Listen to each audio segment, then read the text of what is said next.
రాష్ట్రంలో అధికారం చేతులు మారింది. కొత్త పాలకులు పగ్గాలు చేపట్టారు. పాత జ్ఞాపకాలను, పాత విధానాలను నెమ్మదిగా పక్కకు జరపాలన్న ప్రయత్నం మొదలైంది. ముఖ్యంగా పోయిన ప్రభుత్వం చదువుల విషయంలో వేసిన మార్కును తుడిచివేయాలనే ఆలోచన బలపడింది. పాత గుర్తులను చెరపగలరా? పిల్లల చేతుల్లో నుంచి ట్యాబ్లు మాయమయ్యాయి. కొత్త సిలబస్ల గురించి మాటలు వినిపించాయి. అంతా సవ్యంగానే సాగుతుందనుకుంటున్న వేళ ఒక ఊహించని దృశ్యం. ఇది కాస్త విచిత్రం. చెరిపేయాలనుకున్న ఆ ముద్ర ఊహించని చోట, ఊహించని విధంగా మళ్ళీ మొలకెత్తినట్లు కనిపించింది. ఎక్కడో కాదు, ప్రభుత్వ బడి వాకిట్లో, పసిపిల్లల మాటల్లో. ఆ రోజు రాష్ట్రానికి అధినేత అయిన ముఖ్యమంత్రి గారు స్వయంగా ఓ ప్రభుత్వ పాఠశాల మెట్లెక్కారు. బహుశా అక్కడ తన కోసం ఎలాంటి ఆశ్చర్యం కాచుకుందో ఆయన ఊహించి ఉండరు. ఆ బడిలో ఏం జరిగిందనుకుంటున్నారా? చిన్న పిల్లలు బెరుకు లేకుండా కళ్ళల్లో ఆత్మవిశ్వాసం మెరుస్తుండగా తమ సైన్స్ ప్రాజెక్టుల గురించి ఆయనకు వివరించడం మొదలుపెట్టారు. అది స్వచ్ఛమైన, స్పష్టమైన ఆంగ్లంలో. ఇంగ్లీష్ లోనా? అది ప్రభుత్వ బడి పిల్లల? అది చూస్తున్న వారికి అనిపించిందిలా. గతంలో విత్తిన ఆంగ్ల విద్య బీజాలు ట్యాబులు లేకపోయినా, సిలబస్లు మారినా మొండిగా మొలకెత్తాయని, ఆ మార్క్ ఇంకా సజీవంగానే ఉందని అనిపించింది. కానీ కథ ఇక్కడే విచిత్రమైన మలుపు తిరిగింది. పిల్లల ఆంగ్ల ప్రవాహానికి అడ్డుకట్ట వేసినట్లు ముఖ్యమంత్రి గారు వారితో తెలుగులోనే మాట్లాడటం మొదలుపెట్టారు. Good morning, sir. Thank you, My name is Tanushree. I'm studying 7th standard. My project name is Joystick Kasika. ఇప్పుడు వాళ్ళందరూ గుడ్ మార్నింగ్ అన్నారు, నువ్వేమన్నావు? Have a colorful. Colourful. What is the meaning? నీకు ఎందుకు అనిపించింది? నీకు ఏమనిపిస్తూ ఉంది? నువ్వు వాళ్ళకంటే డిఫరెంట్గా ఉన్నావు. ఇన్నోవేషన్లో అంటే ఒక ఆలోచన విధానంలో నీలో మార్పు ఉంది.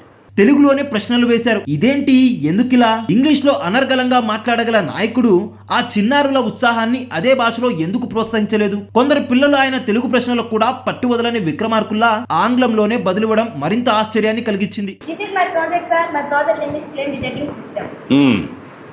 Sir, this project used in factories, houses, labs, and any places, sir. This helps to prevent fire accidents, sir. Let us see the demo, sir.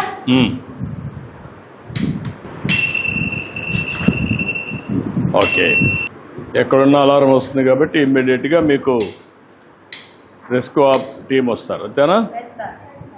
Very good. ఈ తెలుగు మాటల వెనక మర్మం ఏంటి? ఆ పసిపిల్లల ఆంగ్ల భాష ప్రావీణ్యం ఆయనకు మింగుడు పడలేదా? లేక ఇంగ్లీష్ మీడియం విషయంలో ప్రభుత్వం కొత్త వైఖరికి ఇది సంకేతమా? కాదంటే చెరిపేద్దామనుకున్న పాత సంతకం ఇంకా ఇంత బలంగా ఉండటం చూసి నిశ్చేష్టులయ్యారా? ఆయన మనసులో ఏముందో ఎవరికి తెలుసు? ఆ క్షణం మాత్రం అనేక ప్రశ్నలను గాలిలో తేలియాడేలా చేసింది. అయితే ఆ సంభాషణలో ఓ చిన్న మెరుపు కూడా ఉంది. ఓ పాప వినూత్నంగా have a colourful good morning sir అని పలకరిస్తే ఆయన దాన్ని ప్రత్యేకంగా గుర్తించి, చూసావా, అందరిలా కాకుండా కొత్తగా ఆలోచించావు, ఇది మంచిది అని మెచ్చుకున్నారు. Colorful good morning, sir. Thank you, My name is Tanushree.